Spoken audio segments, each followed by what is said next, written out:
you know? Funny enough, before that happened, I was ready to quit. You came very close to quitting. No, I was quitting. Oh, you were quitting? Yes. Oh, no way. I was about to send my agent an email to say, hey, thank you for helping me and for trying your best to get me briefs, but this is not working out. I come from a school in Langlaagte where, to be fair, most of us were hooligans, right? I wasn't a hooligan, but I was around hooligans, right? What happens is, I remember, and I had, at this point in my life, I had never had interacted with a white person. Kong Republic I like, speaking your truth on the mic, hit the subscribe and like, time to Kongcast.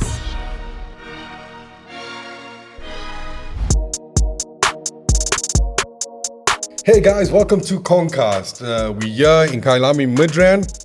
Remember, if you guys want to do anything creative, from photo shoots, we got you covered. Podcasts. Start your own podcast today. You want to make a label, a music, an album? Let's go for it, you know? Kong Republic is a creative place where you can come through and do whatever you want to do, obviously within reason. All right, but guys, today we have a very, very, very, very special guest. But before I go on to tell you who's that special guest, please do me a favor and hit that subscribe button, comment, like, and all that fun thing, but do subscribe, all right? But we have a very, very special guest in the building today. Absolutely amazing, young, talented actor. He worked on roles like The Herd, Generations, Isono, and so many others, okay? Please put your hands together for Paballo Mavundla. Appreciate it. What's up, brother? Oh, good. Thank you for coming on the show, my guy. I appreciate the invite, man. Man, I really appreciate it. So firstly, thank you for coming through to our studios. Yeah. We really appreciate it, but I want to get into it, and I'm going to start off with the icebreaker, okay? My icebreaker has been, what is the most used emoji on your phone right now? My most used emoji.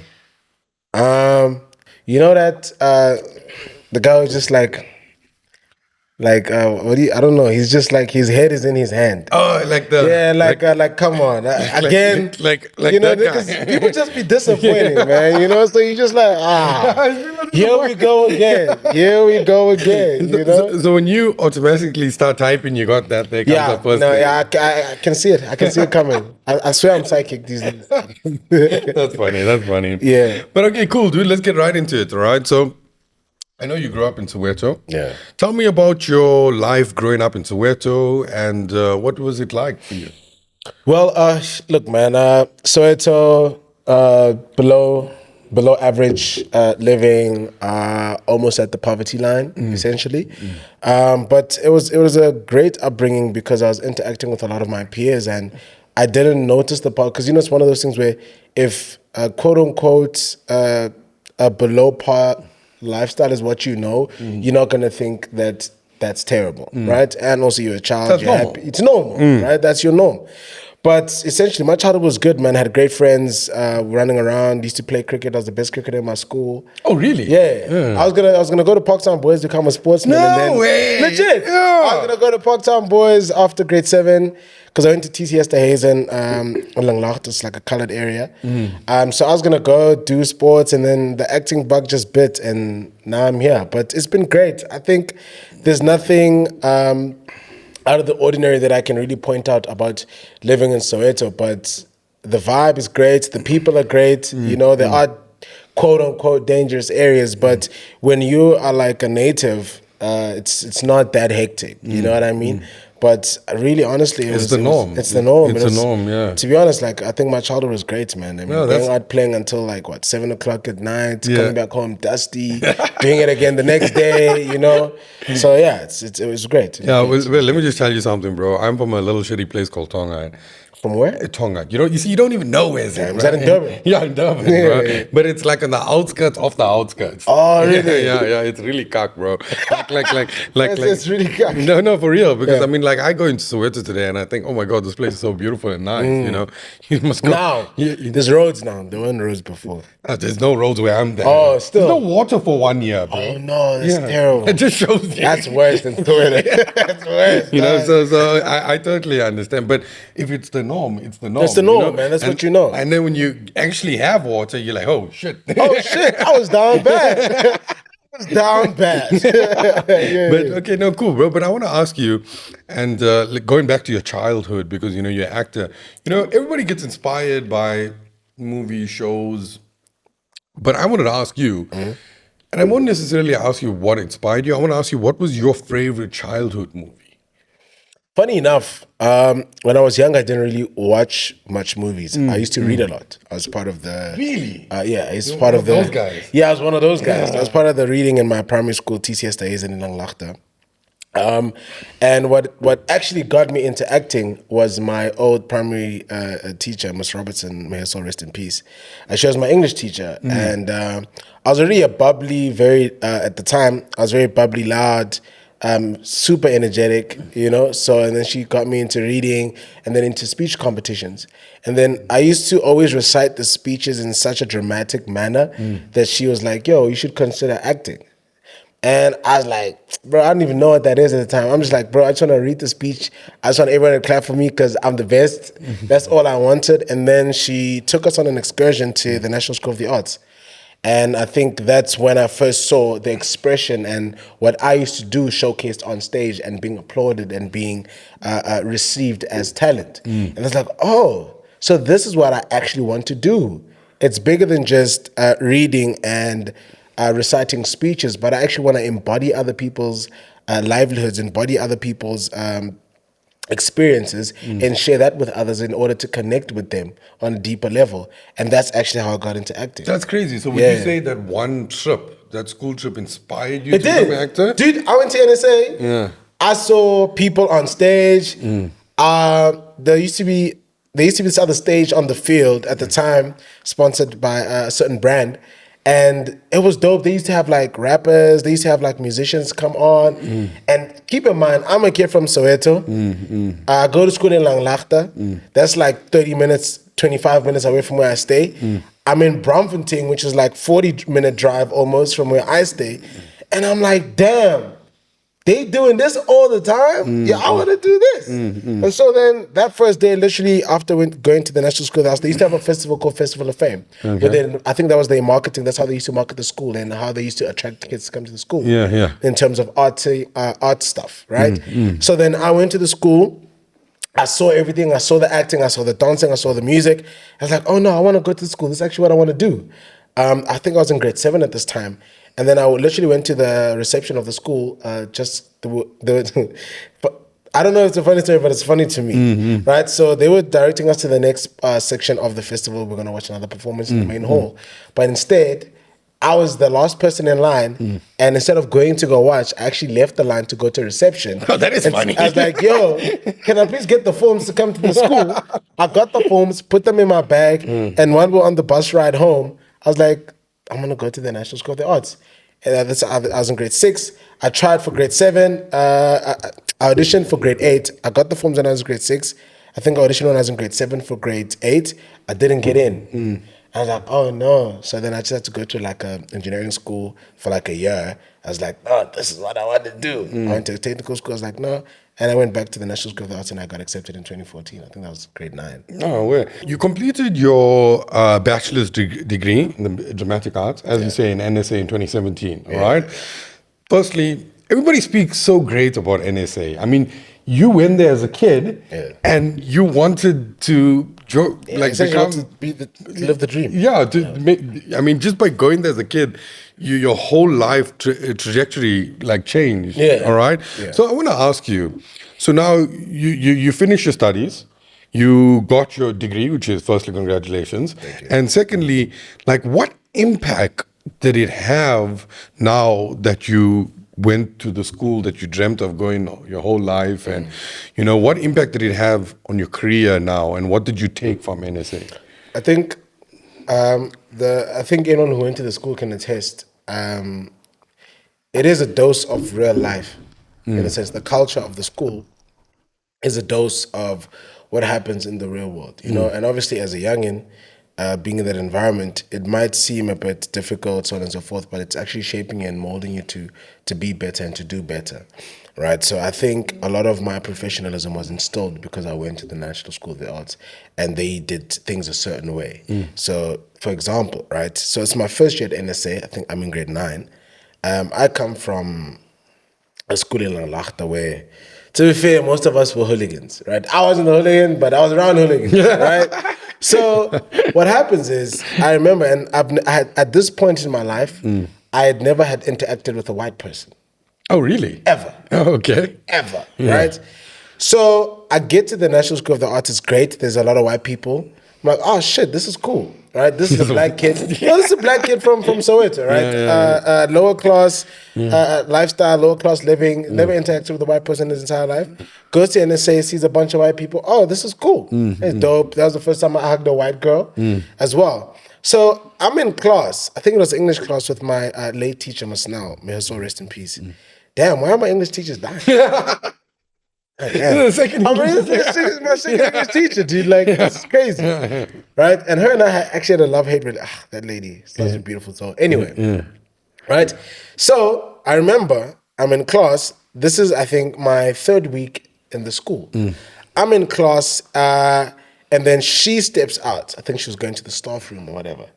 So my first instinct, I come from a lower class school, doing lower class things. The first instinct is to start chatting. Right?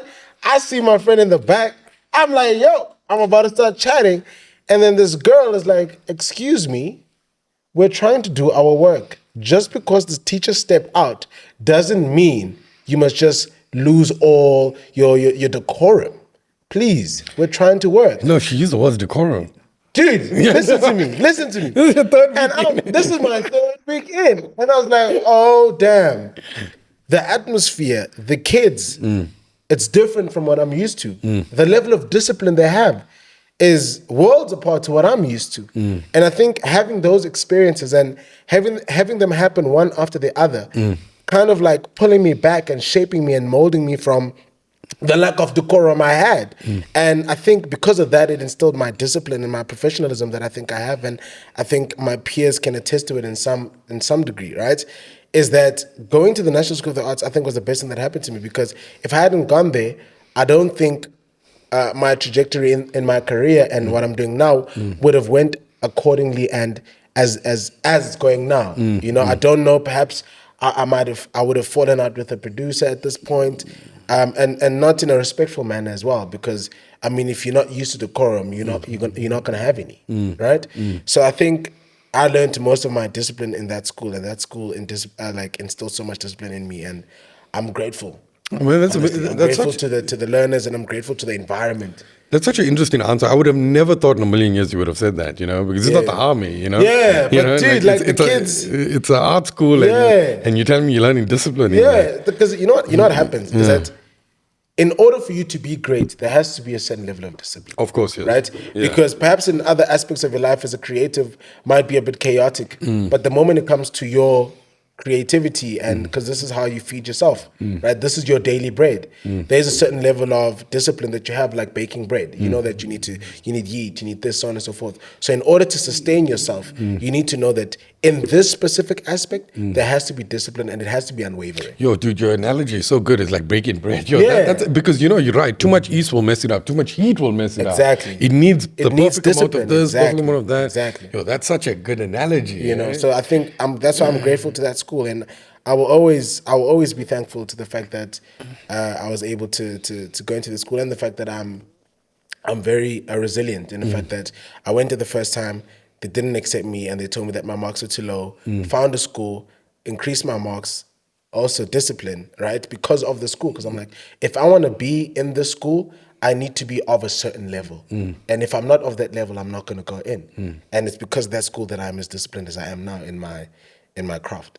Oh, you know, I always heard, even, you know, from other people, I heard that NSA is a really great school, especially for the creators. It is. It's amazing. It's amazing. Get out there. It's amazing. But I didn't think, I never hear as much about it as, you know, from what you tell from your experience and stuff. You know, I always say, oh, it's a great school, great school. Yeah. You don't hear the actual what happens. Yes. So it's very interesting, man, you know. But, you know, it wasn't smooth sailing. I know for a fact that, you know, after you finish your life at NSA. It took you several months, several attempts and 9 months continuously of going there, trying to find work,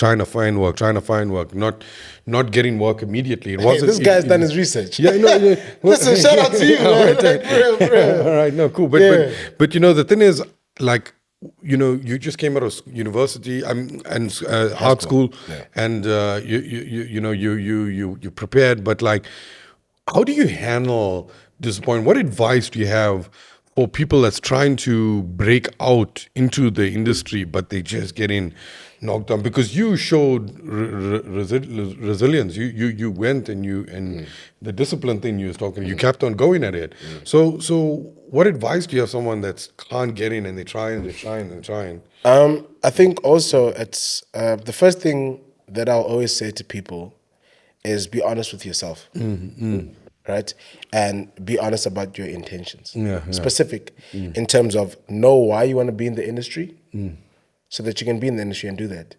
You know, so be honest with yourself as well. And are you putting enough work into your craft, right? I mean, is the input you're putting outweighing the outcome, right? Are you overexerting yourself in such a way that it's almost impossible for you not to get those roles, right? And I think a lot of people are not honest in terms of the discipline they have and the amount of work they're actually putting into their craft. So the first thing is be honest. Make sure you're putting in enough work, because the results will match the work that you're putting in. If you're not going to acting classes, if you're not having sleepless nights trying to memorize lines, trying to incorporate a certain persona, trying to put a certain level of understanding into the text, you know what I mean? And having that convey itself when you're shooting a self-tape or when you're going to an audition, right? Are you putting in those hours? Are you putting in that work? That way, you can weigh if the outcome you're getting is in line with the amount of work you're putting in. And in most cases, people are not getting their roles because they're not putting in the work. Similarly to me as well, because as much as I was upset that, okay, cool, I'm not getting these roles. I've been auditioning for the past 9 months. Actually, I think 10, because I started auditioning when I was still in school and then came out, right? Is I had to sit down with myself and be like, yo, why are you not getting the roles? Is it because you're not talented? No. Have you lost the discipline? Yes. Are you putting in enough work and knowing the lines, making sure that it's second nature? I'm not putting in the work. And once I started being honest with myself, and then in turn started putting in the work, then the results started to show. Fantastic. So essentially that, just be honest with yourself and look at the amount of work you're putting into what you say you want and see if the outcome is matching that. And if it's not, then it's clear what you have to change. But then my question to you would be like, how do we stay motivated? I mean, how does someone in that situation stays motivated? You don't. Because, yeah. You stay disciplined. Yeah. Because motivation is there for a week or two. Yeah. You're going 9 months without working. It's more than motivation at that point. It's simply discipline and routine. You know what I mean? Because you'll be motivated within the first few months when you're excited to get a brief and you're putting in the work and you're not getting, and then you become demotivated. But the briefs are still coming through. So the people still want to see you. Right? The casting directors still want to see you. And then it's about what you do when you're there. You know what I mean? You have to be consistent. You have to be consistent in your discipline and what you want. And then you'll get the outcome, because motivation is fleeting, to be honest. You know, you're motivated today. It's like, there's a time when I used to run a lot, right? You were running even when you did. Now, you can tell I don't run much. You know what I mean? I've been working for a minute. The money's coming in and I'm just tired. But, right, at the time when I used to run, like, and coming back to NSA, like, we used to run laps. Every time before drama class would start, you used to run a minimum of 5 to 6 laps, 10 if you have speed to run enough laps before class begins. Yes. No way. So it's annoying that even on a Wednesday when you're like, oh my gosh, it's hot, it's humid, I'm gonna be sweaty, I don't wanna run, but you have to. Right? So whatever happens must outweigh the motivation. And it has to be with discipline, because discipline always outweighs motivation. Because even when you don't want to do something, you still do it because you know you have to. So that's what I literally will tell everyone. Just remain disciplined, not be motivated. So the old saying of 99 perspiration, 1% aspiration is Essentially. Essentially. Discipline will get you to all the right places where motivation couldn't. Yeah. Oh, amazing, man. But what I want to talk about, man, let's talk about your first role, The Herd. Yes. I mean, that's your breakthrough role as Kosana, and what was it like finally after this 9 months of continuously trying and failures and staying motivated and disciplined? How did it feel now? Hey, man, you got your first serious break here. Funny enough, Yeah. before that happened, I was ready to quit.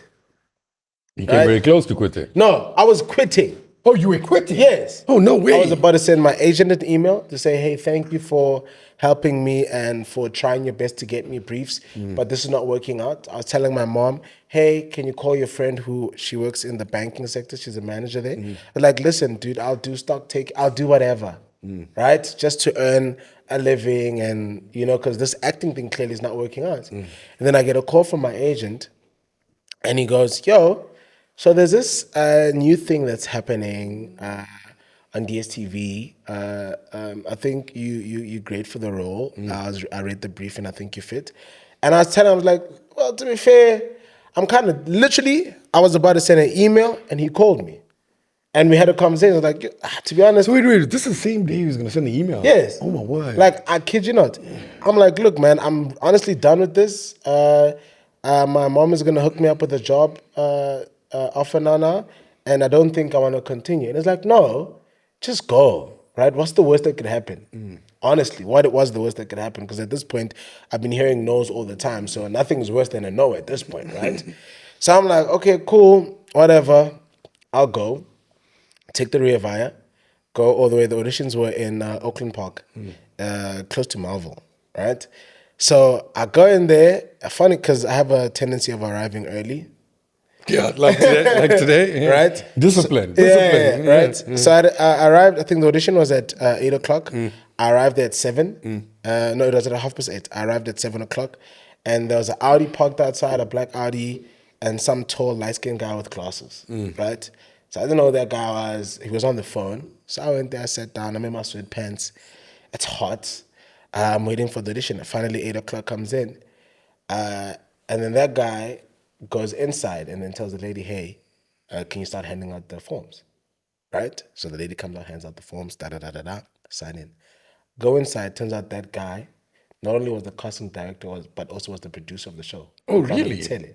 Oh. So it was Kutlana Ditele who was there at 7 o'clock, probably was there earlier than I was. And I arrived there, didn't know he was. At this point, I'm shy because I'm like, I'm in uncharted territory. I don't know anyone here, right?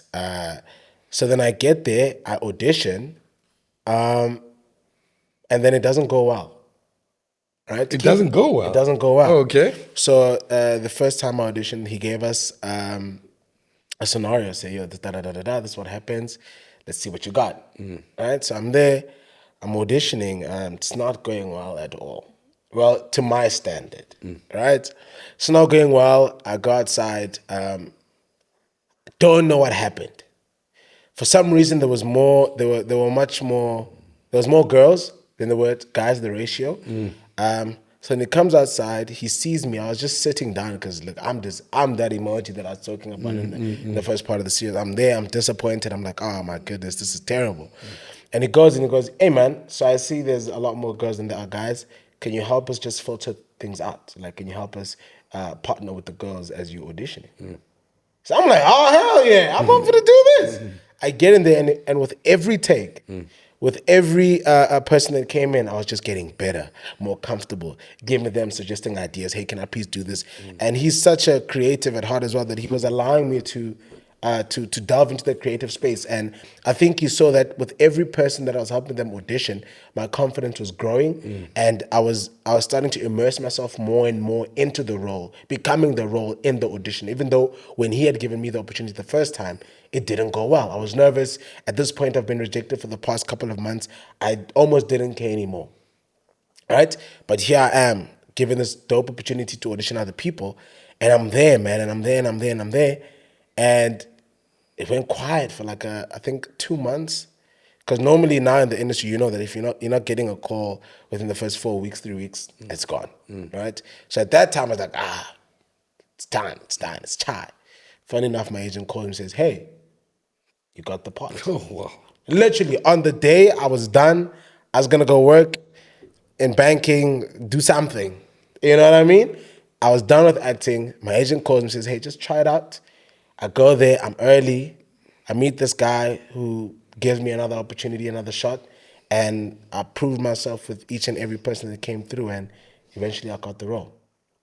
That's amazing. It's crazy. Bro. Like, it's actually crazy. It's you know, I don't know about you, bro, but I believe in God. And Nah, like, for real. And like For real. what you told me, bro, that's God's plan, bro. Essentially. You know, because Essentially. I mean you go and you say the audition wasn't as good, and then eventually they didn't have someone to partner with. And now this is just you know what I mean? improving, and now you're getting good at it. And like that, and I'm sure that interaction you did with the girls, they were not just looking at the girls. They were like, oh my word, this guy is getting better. And I'm sure exactly what you went through. Yeah. They seen that as Yeah. well. Because they talented guys, you know, they've been in the industry. For a while. Yeah. So, yo, man, that's amazing. It is. So it was just crazy, man. Like, to think that everything is so far but so close at the same time. You know what I mean? To literally, within 24 hours, I thought of giving up. The next day, I booked my first role that kind of put me in the game. And then after that, Kind of change your whole trajectory. essentially, Hey, that's crazy. you know, changed my life. So, you know, if it was just a few hours apart, I might have met up with you in Standard Bank and be like, hey, listen to me, dude, I need minus 3 prime. Dude, literally, I am telling you, bro. I am telling you, I was done. I was like, bro, no, what? You know, so, hey, man. Yes, what an inspirational story, dude. Yeah, What an essentially, yeah. You know, this is what I love because we can prepare and learn, but we don't know these things. You don't know, man. You know, we don't. And yo, that's amazing. Well, yeah, talk about God's plan. But anyway, guys, we're going to get back to, we're going to have a quick ad break right now. But before we're going to go, please do me a favor, hit that subscribe button. Hit it right now. Put a comment, put a like. We're going to reply to you all. So please do hit that subscribe button. Now, for a limited time, get your exclusive photo shoot for only 2,450 Rand and get a free A1 canvas print. This special includes 20 high-resolution images, 3 hours of editing and retouching, 2 background options of your choice, includes photographer, gear hire, assistant, and refreshments. Get your exclusive photo shoot done at Kong Republic Studios based here in Kyalami, Midrand. Hey guys, welcome back to Kongcast at Kong Republic. Just remember, hit that subscribe button. And if you ever need any creative thing, please come to Kong Republic. You need your photo shoots done. Come here. You want to start your own podcast. Come here. You want to record your album. Come here. We will beat anybody's price. But in the interim, please do hit that subscribe button. Today we are sitting with the talented, and we back to our interview with the most talented young Paballo right here in the building. I want to just change it up now, right? What role does social media play in an actor's life today? To be honest, I don't know, man. I don't know because Yeah. it's never helped me in any way. And let me actually touch on that, right? So by not having the following you do, you don't think it's a benefit for you? I don't know, to be honest, because when I started, obviously from the herd at the time, I didn't even have Instagram. You didn't have Instagram? I don't know. I didn't have a phone. Oh, at the okay. time. So I think it's 2018. I didn't really have. Well, I had a phone, but it wasn't really tech savvy. You know what I mean? I'm still from Zoeto. I might have went to the National School of the Arts, but socioeconomics are still the same. Yeah, okay. You know. So I didn't really have a phone. Didn't really have Instagram, but I booked my first gig. And once I got on, someone told me about, yo, you should post so that we can send you the stuff. You can post. Like, okay, cool. I think I created my Instagram account in 2018, 2019. And then I think I had like, 100 followers. And then after that, I was on Generations, one of the biggest shows in the country, with 100 followers. You know, it really, like, it never mattered for me for my career. The following that I had never mattered. What only mattered was what happened when I was in the casting room with the casting director and the cameras in front of my face and my preparation. That's for me. That's literally what it's always been about. Perhaps I might have lost out on roles because I don't have certain following, but I don't know, right? So I think for me, perhaps I was thinking, as long as I don't know, that it doesn't matter, essentially, right? So if no one ever says, hey, because you don't have a lot of followers, that's why you didn't get the role, because I think I've had a pretty sweet trajectory. You know what I mean? So you think even without that social, well, I mean, you proof you did it. I mean, you like you said before you even got into Generations, you was like an average 100 I barely followers. had like social.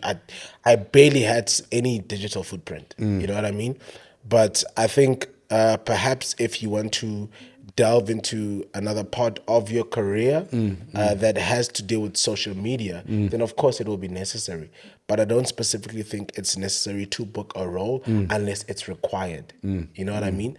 And I have seen a brief recently, actually, that which was the first time I've seen it, to be honest. Because I used to hear about it a lot, but at that point I was booking and no one had ever asked me for how many followers I had. So I think I'm blessed now that I have, I think, a few. And I saw the brief came up and it was for a specific show, and they're asking how many, in terms of social media, how many followers I have from Instagram, Facebook, Twitter, whatever, right? But essentially, I think just focus on the talent, dude. Because if you want longevity, the talent will always carry you through. You know what I mean? So I don't know. Perhaps it matters now, but I can't. Well, I mean, you proof that it doesn't Yeah, matter. like, you know what I mean? Physical proof it You know what doesn't I matter. mean? You know? But also, I could be one in perhaps 20 people who their social media actually help them getting a role, and I could be an anomaly, right? I could be too anecdotal, I guess. But I don't know, man. I really don't know much about it. I don't think it matters. But if it can help, then hey, I'm not gonna say no to social media. No. So you're open to it. You're open to growing and pushing it and stuff. I did a thing now. You know, my team was telling me, "Hey, man, you need to get your social and your digital footprint up." So It's up though. Well, if you wanted more up. well, you know what I mean? Like, because you can have followers, but if your engagement is low. Low, yeah. So now brands are looking at different things. It's no longer just, because apparently people buy followers now. So it's no longer about you having a lot of followers, but how many of those followers are actually Engaging. Yes, engaging and can be monetized, essentially, right? So now I'm trying it out. You know, I'm not gonna say no to that, because I think it also feels good to have cameras follow you around. You know, even though you paid for them. But I think it's cool. I'm definitely open to it. Like, I just did something now, so I think. Well, you're clearly investing in it. You Yeah, know? I have to. So I mean that's great. You're completely not like ignoring No, it. I can't. Yeah, If it's gonna help me do what I love, I'll never put it to the side. Especially if it's gonna make it easier. You know what I mean? I think it's like a business. You know what I mean? If something's gonna help make sure that your business moves accordingly, you're gonna do it. You're gonna do it, right? So I am my own business, so I need to make sure that I equip myself with things that are gonna make me better. And if that means increasing my social and digital footprint, then so be it. So be it. No, fantastic, man. That's great. But let's talk about Generations. So you move from the hood to Generations. Yeah. Generations is just not a normal show. No. It's one of the biggest shows in the country, History. right? In history. In history of the country. You know, it's crazy. So firstly, I must ask you about the transition, because you move in from, like, I won't say a smaller show, but a smaller show compared to Generations. Yes. How was that transition for you? Because I'm sure there's pressure and there's, okay, I need to get this right. I need to make sure, because now there's more rolling or more on your shoulders, at least. So how was that transition for you, sir? I think at that time in my life it was almost seamless, because I'm what 18, 19 at the time. I'm filled with enthusiasm, dude. I'm acting. I'm getting paid to do this. I used to do this for fun. You know what I mean? And now they pay me to do this. So I think the transition from that was a bit seamless. The only thing that was difficult, though, was getting used to the style of how things operate on a bigger show. For instance, I came from a show where we did location, right? So in terms of location, and the show had one camera. So I think it helped me in terms of patience. So they'll shoot a scene, so they'll get a wide, get a mid shot, get a close up, get another, and all this is on one camera. So you can imagine how tedious it actually So wait, is. are you all repeating the scenes then? Yes. Oh, wow. So you're literally doing the same scene. that's hectic. Yes. So this is how I started, right? So it's extremely tedious, but at the time I'm not thinking it's tedious. I'm like, yo, I'm in the game. You know what I mean? Like, yo, I'm doing this thing. And then you move from that to a generations where Multiple you cameras, have different multicam operators. acting. So you have 3 cameras moving simultaneously at the same time, right? In a box set. So now there's no need for waiting for a while. Everything is captured in essentially one take. Simultaneously. Yes. So I think the most difficult part was, especially in terms of dialogue, because Generations has chunky dialogue, right? So in terms of having to memorize that and having to do that in one go, in the first 4 months, I'm not even gonna lie, the first 4 months of my time in Generations in terms of getting the dialogue right and moving and all that stuff and being able to interact with the cameras is extremely difficult. The acting was seamless, but it's not just acting. You also have to work with the technical. You know what I mean? How the cameras move. You have to be in the right position in order for the camera to capture your emotions and so on and so forth. So that was difficult in the first 4 months. But after that, I gradually got better at it. And I started understanding, okay, when this camera moves, I was told to move here on the lines. And yeah, it became a bit better. But it is very difficult. But I'll always tell actors, I think I've told every single actor that I've come across thus far, is that if you can, essentially, because people will hate on Generations acting and so on and so forth. But then when you get there and you realize how difficult it actually is, you know, you have a sort of reverence and respect for it. Because you come from an environment where perhaps things are, even though they might be tedious, but are a lot easier, right? So I think for me specifically, it helped me in a sense where working there, anywhere I've worked now, hasn't been much difficult compared to the amount of stress that you go through and the pressure in which you have to produce the work. I think everything now has been less stressful than being there. So I will always recommend people to work in an environment that has that type of setting, just to sharpen you a bit. And then after that, perhaps if you want to move into the next phase of your career, then move on. But then after that, you're so sharp, man, that nothing can really pull you down. No, but I agree with you, and the fans also agree with you, because you received a lot of positive remarks from your role in Generation. A hell of a lot of positive. The people loved you and they loved what you're doing. And the crazy thing, and like, you know, that's why these conversations are good, because we don't know that it was difficult. No, dude. You know, I was struggling. Dude, I was struggling. I was struggling. But hey, man, you gotta push through. But the people loved what you did, right? And so how did you feel now? You're getting such good feedback on one of the biggest shows ever made, you know? So like, how did that feeling? Because now you came from like, you know, like now you made it, you know? Essentially. Yeah. So like in your mind, I mean, like, how does that feel now? You know, you're getting good feedback on your acting. You're in one of the biggest shows. How did you respond to all of this? I think perhaps it was just a pat on the back. You know, to be like, I took it as that, because at the time, as I said, I wasn't really on socials, because I only got on socials a year after Generations, like properly.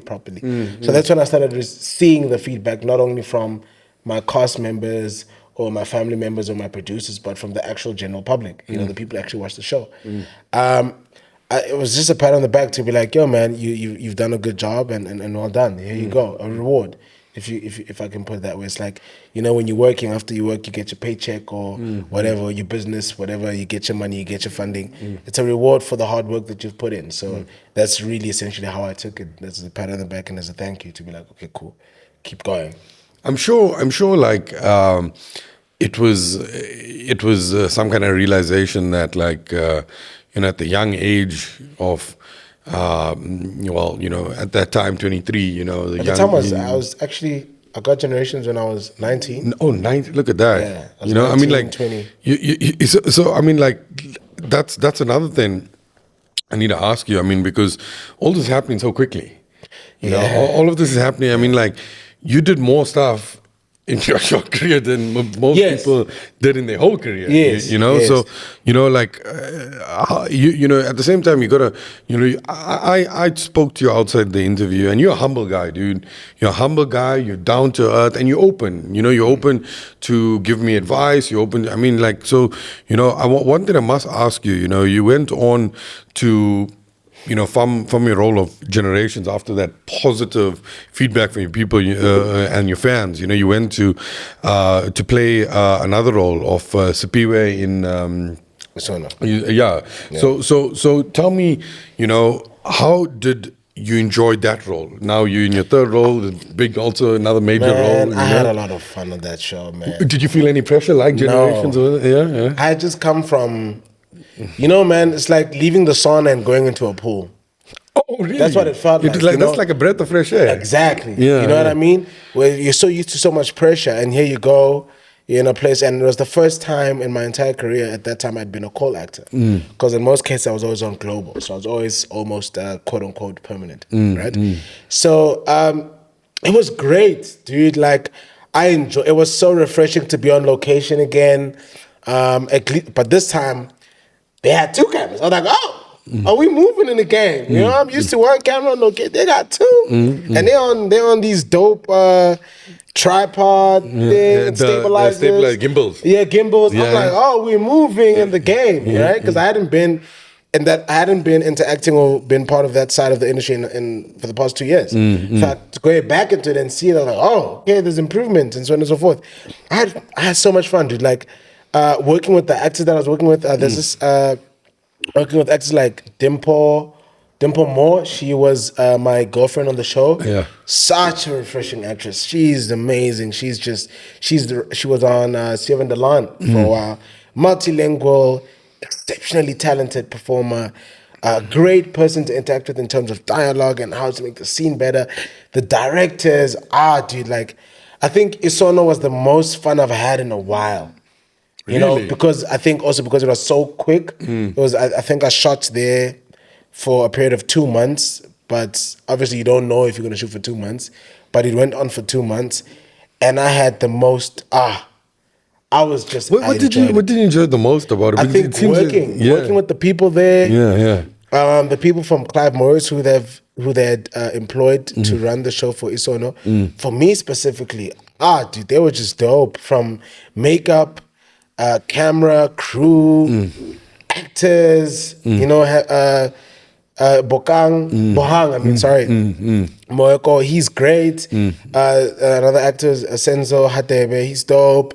TK, Dimple, dude, it was great for me. I just enjoyed it, specifically from the pressure cook I was coming from to having a nice slow cook. You know what I mean? Like, dude, it was amazing. The environment was so great. It was just refreshing, to be honest. And the director's challenging. I hadn't been challenged in a while. Pushing myself. Damn. That was great. Yeah, it seems like you enjoyed yourself with that, man. Like now that I'm thinking back at it, because sometimes we move so quickly between one role to the other. You don't stop. Exactly. Success from one success to the next. Yeah. You don't really stop and realize how much you've done. But now when I'm looking back at it and I'm realizing that 2 months, it was amazing. It was amazing. It was amazing. It was awesome. It was awesome. No, that sounds great, eh? But let's talk about what role Sandile played in your life. Sandile on the House of Zidwi. All right, so Sandile was a role that you moved into then, therefore. But tell us, you're playing these different roles. How do you adjust? Your character for different, like what's your method firstly of like getting ready for the next thing, or and how do you get out of it? I mean, like, and you don't know what you're getting involved because you don't know whether it's another pressure cooker, like you say. I like your analogies. It's amazing. But like, tell me about Sandile and about that character and that role. Sandile, man, I think Sandile was a humbling experience, because it was. The character was more closer to home, in a sense where, for the past 3 years of my career or 4 years of my career at the time, I've always been part of aspirational characters like the cheese boy, Model C, go to a good school, privileged, so on and so forth. And then Sandile he's more closer to home because he's a kid from the hood who's trying to make it out. Has a younger brother that he was supposed to take care of, comes from an abusive household, so on and so forth. So that was more closer to home because his circumstances I resonate with because I am from the hood. You know, I have friends who come from abusive households, socioeconomically challenged. You know what I mean? So it was very humbling because it allowed me to be more honest and more genuine, perhaps than I've ever been. You know, because sometimes you tackle something and you think you're the most genuine and you're honest in that interpretation until you meet something else that humbles you even more.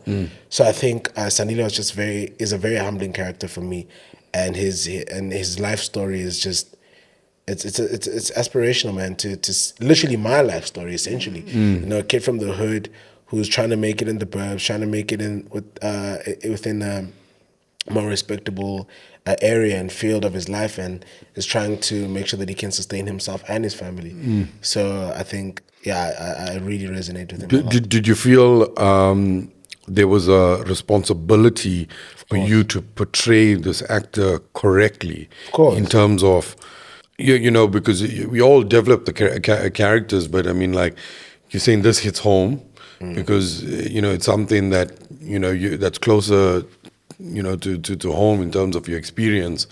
But would you say that, like, it was something that you needed to get right from the beginning? Definitely, because it's so delicate. Yeah. You know? And I had to be honest in my interpretation. I had to be almost give a level of myself that I've never given before in order to really encapsulate and capture the honesty in the performance. And obviously, he's also a fun-loving guy. He's about a good time as much as he's hustling. He's also about he cares for his people. So it's just the pressure, obviously, to make sure that I handle the character with such delicacy and was immense from my side only because I know what I know of my life and no one else knows. So having a character like that you know is hitting home, there's always a certain level of delicacy and a certain level of respect you always have 100%. coming into that character. 100%. Yeah. Oh, that's amazing, man. But I know you killed it in it. But, you know, one thing we touched on it a little bit earlier, I mean, like, you know, look at all these roles you played and look at all these shows you did. I mean, from the, you know, starting off like almost like literally the same day planning to quit and now, you know, moving on to some of the biggest shows in the country. And all this is happening and you're still young. I mean, now you're 24, but I mean, all this was happening. You were 23 years at the end, even if there's other thing, but I mean, like, so you're still relatively young, you know, and like you're achieving all this success and you dealing with all kinds of people and you're in the industry working with different personalities. What I must ask you is that, especially as a youngster, you know, how important is it for you as a youngster to not only like learn and grow as whatnot, but how do you handle stuff not getting to your head? Because youngsters, it's easier to lose control, you know. But I mean, like I said, you're so humble. I mean, you're so easy. We can have a conversation, you know. Like, how do you maintain that level of authenticity?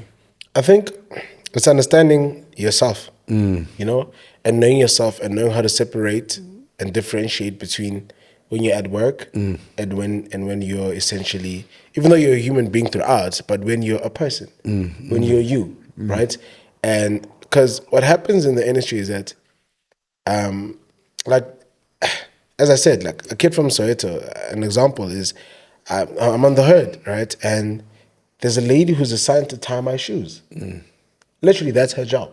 That's crazy. No Right? way, really. So she was HOD of wardrobe. Upindi, a super professional lady.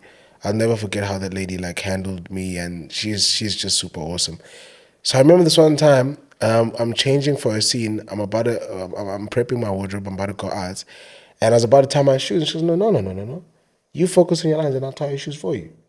So at that point, there's two choices: to then develop a big head and then become a snob and look at people as if they're below you, or understand that everyone has a role to play in making sure that the show comes together, right? Your role is to make sure you know your lines and you know your character. Her role is to make sure you're not distracted by other things that are going to get in the way of you knowing your lines. So on and so forth. There's someone who's there who's going to brush your hair, you know, it's part of hair and makeup. Someone's going to put chapstick on you, right, so that your lips are not dry when you're on. So you have all these people who are doing things that you would normally do on a day-to-day basis on your own, who are doing it for you. But it's always understanding that we're all here for the greater good of the show. This person is not doing this to me because I'm superior, but rather everyone has a role in making sure that the show progresses and the show is great. And if that means making sure that you are not looking at other things except for your lines and make sure that you deliver, it's exactly that. So I understand that people are human and we're here to do our jobs, but just because they're doing their job and it seems as if it might be less of a job than what you have, which I don't know how you see that, is understanding that, everyone is just here to do their job. Just do what you get paid to do and make sure that the show looks good and keep it there, right? Because once you understand that it's bigger than you, then you'll never have a big head. You know what I mean? Because it's something that you understand that, okay, without this, I wouldn't be where I am. So why would I then have a big head? Without Pindi, who was there to tie my laces when I was preparing for a scene, perhaps I would have forgotten a line or two because I was too busy trying to tie my shoelaces, so on and so forth. So in things like that, and understand that you're here for a greater cause above yourself. So, and I think I've always been the type of person that looks at the bigger picture and the grand scheme of things. So I think because of that, I understand my role and I stick to that. So I think that also perhaps keeps me in check.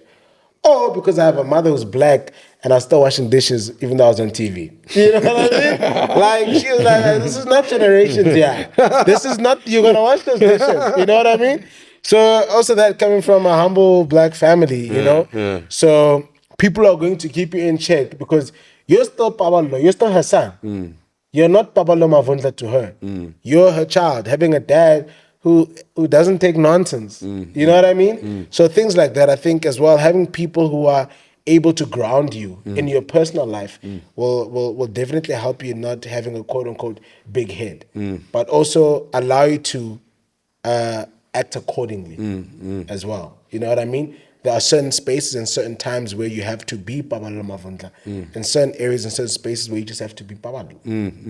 You know I 100% agree with you. But but you take that authenticity offset as well. I can tell you that. The thing is, so you don't walk around with a big head, but and sometimes. Hey man, look, people experience different days. You know what I mean? But I mean, like, see, you came to our studio and like you're humble and you're talking. They say don't meet people you kind of look up to in the industry, and we obviously look up to you, hence the reason you're here, But there's times where people come in here and then they leave and then it's all great and whatnot, it was good, but there's times where people come in here and it was actually amazing.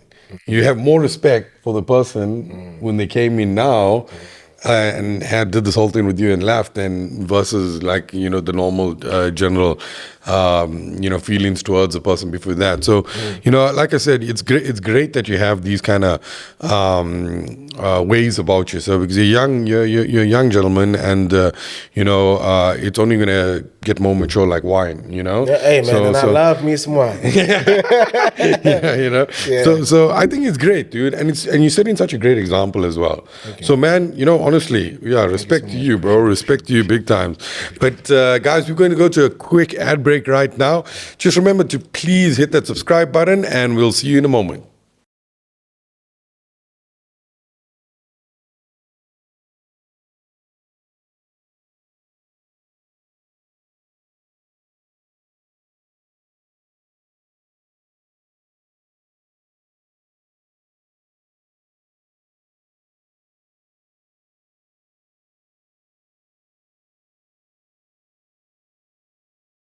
Hey guys, what's up? And welcome to Kongcast at Kong Republic. Remember to please hit that subscribe button. And also, guys, if you want to create stuff, all can be done here right at Kong Republic. From podcasts to photography to making your album come through. Let's talk about it and let's make it happen. But we're going back into our great interview, all right? But anyway, so what I wanted to speak about is that, everybody have their own process of creating a particular character. All right. I want to ask you, what's your process in character development? I think it's just, as I said earlier, just trying to make sure that you are portraying the most authentic story ever. So in first understanding who the character is, reading, it's a beautiful thing about the games that they give you a character bio. So by the time you audition, you already know what the character is like, right? You know what they struggle with, their strengths, their weaknesses, and so on and so forth, their temperament, so to say. So you're able to gauge how you're going to perform something. And because that's different, because every person is different, you're getting a different character brief every single time. So trying to be able to be as honest and truthful to those instincts and of the character. Obviously, it'll always be the same face, but developing mannerisms, for instance, just to separate the characters. For instance, you have a character like Nkosana, like who's always wiping his nose because he's taking coke, and then you have a guy like Jera who's always smiling because he's just a happy oak, even though as much as he is privileged, he does deal with difficulty, but that's how he gets through things, right? By smiling. So you go from a guy who gets through things by taking coke to a guy who's always smiling all the time to Sandile, who's very calm in demeanor, so on and so forth, and is able to tell jokes and it can break us. So it's just those little things that differentiate every single person, because all of us can smile, but not everyone has the same smile. You know what I mean? Everyone gets angry, but not everyone gets angry the same way. So it's just finding those defining moments that really separate the characters entirely. So that's really what I look at, just those small things that differentiate us as people in real life. Because essentially I am portraying, even though it might be a fictional story, but it is a representation of what's happening. And what you experience. Exactly. Yeah, right? yeah. So just trying to find those differences in how people interact with each other. So you have this one who lashes out and this one who's more calm in demeanor, even though things are against him, and the other one who just is ready to go. And that's just perhaps his defense mechanism in order to deal with things. So just those little things to differentiate the characters. I think that's what I really always try and find, just to be more honest. I love talking to you guys, to your actors, because there's stuff that we still learning, bro. There's stuff, like what you're dropping is gems, bro. It's amazing the way you think about it. Because being a director, you never ever think about these things. You only look at like what's coming out. But you had a whole process of and development of how you're gonna do it and deliver, and you're taking little life experiences and a little bit, putting them in there. No, that's amazing, hey. But like, you've been on so many sets. You've been on, in like, I love your exact analogy, pressure cooker sets, comfortable sets, on location sets. What I want to ask you, what have you learned most on being on set? I think what I've learned the most is to value where you are. Sometimes you might look on the outside and think something is better, and then you get there and it's not. You know what I mean?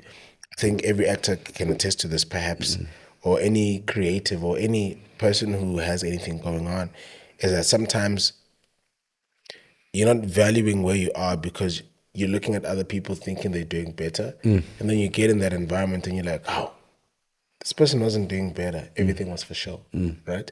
So I think I've learned how to value where I am in every aspect of my life, whether it's this character, that character, I'm living in this place and that place, I'm in this set and that set, so on and so forth. Just to value where I am and to really take it in, because we become, as much as we are in pressure cooker environments sometimes, we ourselves then inadvertently become that. And then instead of looking at where we are and appreciating it, we just want to keep going. And then when you're burnt out, you're wondering, how am I burnt out so early? So, you know what I mean? So just value where you are and appreciate where you are, and know that everything takes time, right? Because when I got my first role to, now that I'm 6 years into the industry, this is my 6th year now, I never thought I would be a quote unquote household name.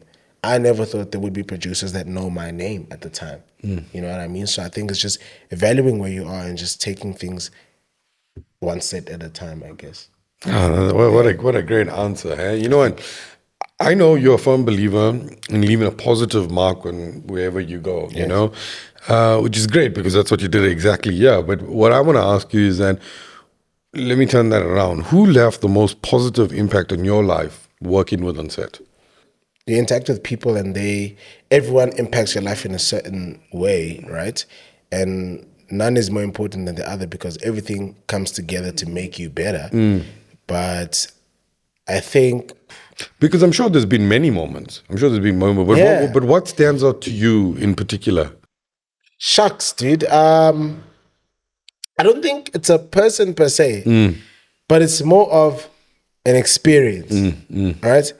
I think working on the herd, right?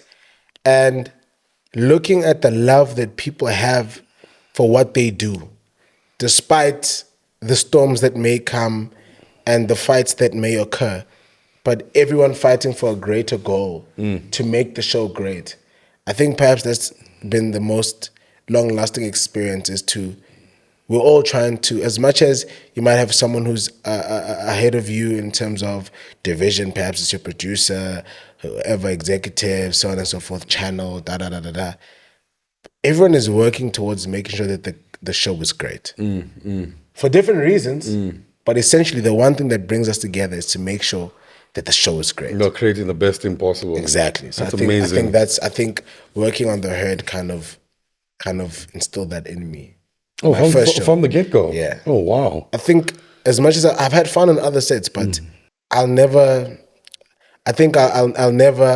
experience something like that ever again. You know what I mean? It's like story of Romeo and Juliet. You know, lovers, young lovers. Your first lover, man, you'll never forget them. Whether or not things get better or not after that, but they will always have, you know, a part of you that no one else will ever have.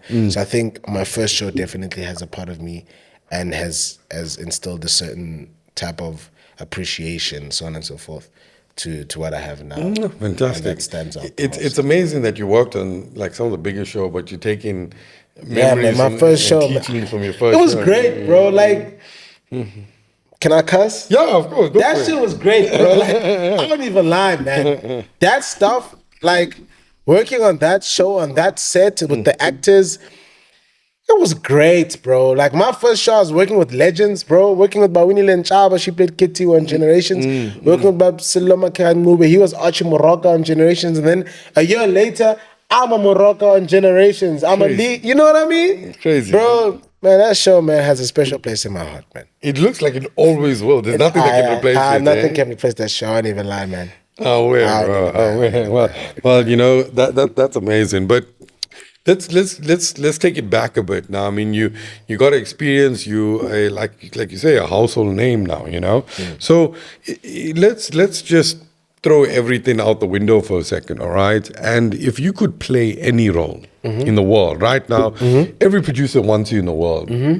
Every movie wants you, but you obviously now have carte blanche to select what you want to do. Yeah. My question would be is that if you could play that one role, that perfect role, what would it be? I actually want to do a period piece. Sorry, what? A period piece. Oh, yeah? Tell me about that.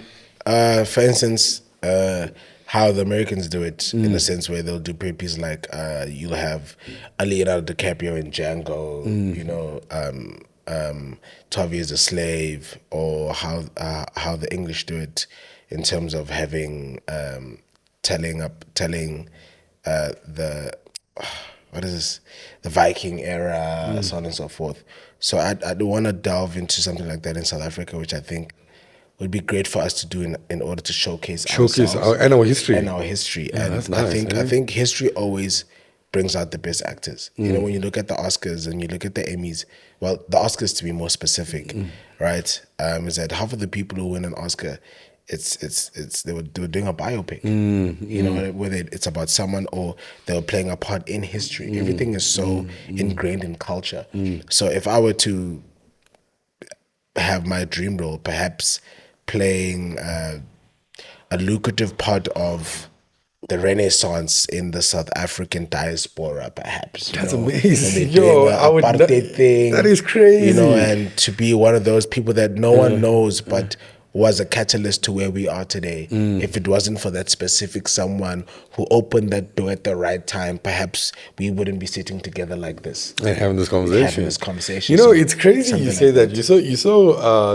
You brought it back home. You know, I was expecting, Marvel or No, I think it's always important to look, man. Americans are doing their own thing. You know what I mean? The English are doing their own thing. South Africans must do their own thing. I hear you, bro. We need to Respect. export something. We Respect. can't be always, when you're watching on our free TV, half of the time it's shows that have been bought, international shows. We need to do our own stuff. But you know what? I think you're right, though, because I do believe, and we're very lucky to live in this era. I do believe, sir, in our lifetime, South Africa's content is going to become mainstream. It's happening now. Yeah, 100%. You know, you're seeing your Netflixes are coming here, trying to see what's happening here, so we're breaking out. But I'd want to make it a bit more serious, because as much as I love the content that we're producing in South Africa, it's great. I love it.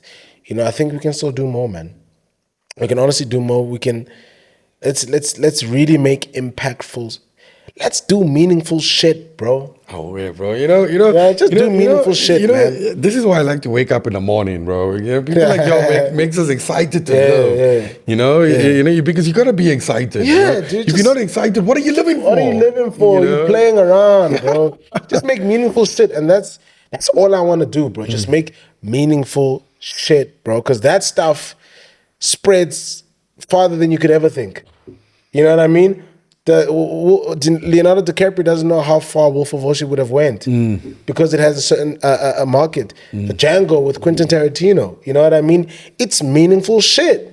12 Years a Slave. That's meaningful shit. That's hectic stuff. You know what I mean? Yeah. So with us, with and it's timeless. It's timeless as well, bro. Now we're starting as well, because I know this Tabarameti did something called Kalushi a couple of years back. Now with Justice Served, things like that. So we're pushing the boundaries as well. Like, we're challenging ourselves in order to tell meaningful stories and just do meaningful shit, bro. You know what I mean? Just do meaningful shit, man. Yeah, and this is exciting, man. You know what, sir, I must tell you, this conversation has been very interesting. I enjoyed it 100%. I appreciate it, me too. And you know what? You always have somebody, because I never met you before this, and you always build someone up in your mind, and you're leaving much better than what I interpreted. So, I mean, you're such a humble, hungry, youngster, and I love that, bro. Seeing people like you makes me want to work harder in the morning, But I mean, not only that you inspired so many people and your household name, what we want to know is, what's the future for